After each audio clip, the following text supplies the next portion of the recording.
All right, so in this video, we're going to take a look at how we can quickly backtest the all-weather portfolio. Just get an idea of how it performed compared to, say, like the S&P 500. So a quick, simple, free tool you can use to do that is a website called Portfolio Visualizer. You see it here, portfoliovisualizer.com. If you just go over there, you'll come to a page that looks like this and come right down here and just click on this backtest portfolio link. That'll take you to a page that looks like this.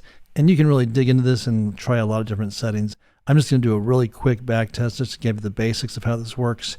And so what we'll do is like right here where it says time period, we'll say year to year. We'll choose the years 1985 to 2020. The initial amount invested, we'll leave that at 10,000. And then we'll go ahead and we'll leave this all as it is. We'll say rebalance annually. We'll leave all these settings the same. But then down here is where you build the actual portfolios. And as you can see over here, you have 3 different portfolios that you can compare against each other. Portfolio 1, Portfolio 2, Portfolio 3. And then to set up each portfolio, what you do is come here where it says Asset 1. In these fields, we'll just type in the different ticker symbols of the assets we want to include in each portfolio. And so what I'm going to do with this example video, I'm just going to build 3 portfolios. The first one will be just the S&P 500 by itself. The second portfolio will be a mixture of stock and bonds, like a 60-40 mix of stock and bonds. And then portfolio 3 will be the Ray Dalio all-weather portfolio. So to allocate the different assets for each portfolio, what we do is we come here and we'll say Asset 1. I'll go ahead and I'll type in SPY, S-P-Y. For Asset 2, I'll put TLT.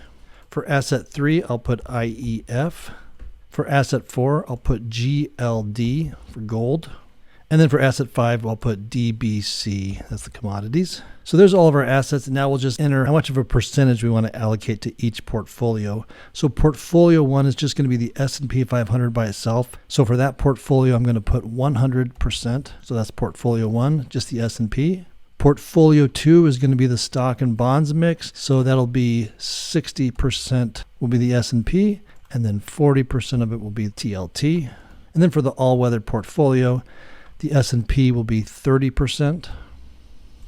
The bond portion, TLT, will be 40%. The IEF portion will be 15%. The gold, the GLD portion, will be 7.5%. And the commodity portion, the DBC, will be 7.5%. So you can see down here, it gives you the total. So that's a total of 100%. So that's the Ray Dalio all-weather portfolio. Portfolio 2 is the stock and bonds, 60-40, and portfolio 1 is just the S&P.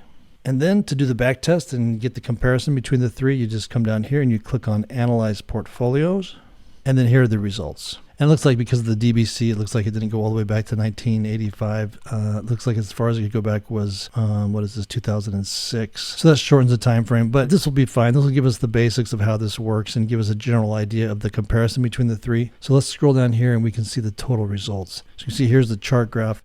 And then if we look at the numbers here, you can see portfolio 1, so that was just the S&P. Portfolio 2 was the 60-40 stock bonds mix.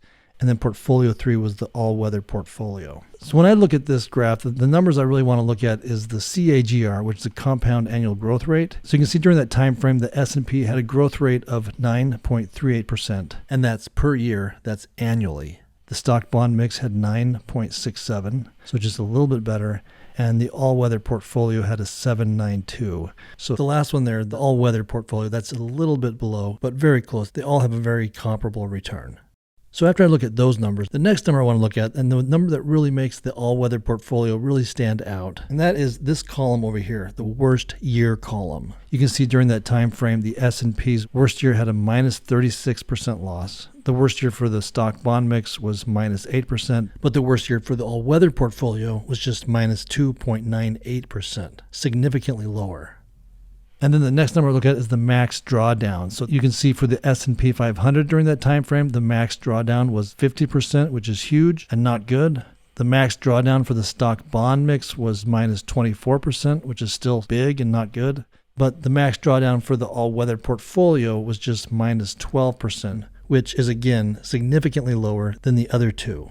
So when you take just those three columns alone and compare them all together, the growth rate column, where they're all very similar, and then compare that against the worst year column and the max drawdown column, I think you can see why I like this all-weather portfolio so much. Because it's a portfolio where you can get very close to the same annual return as the others, but the drawdown and the losses are much more digestible and significantly less.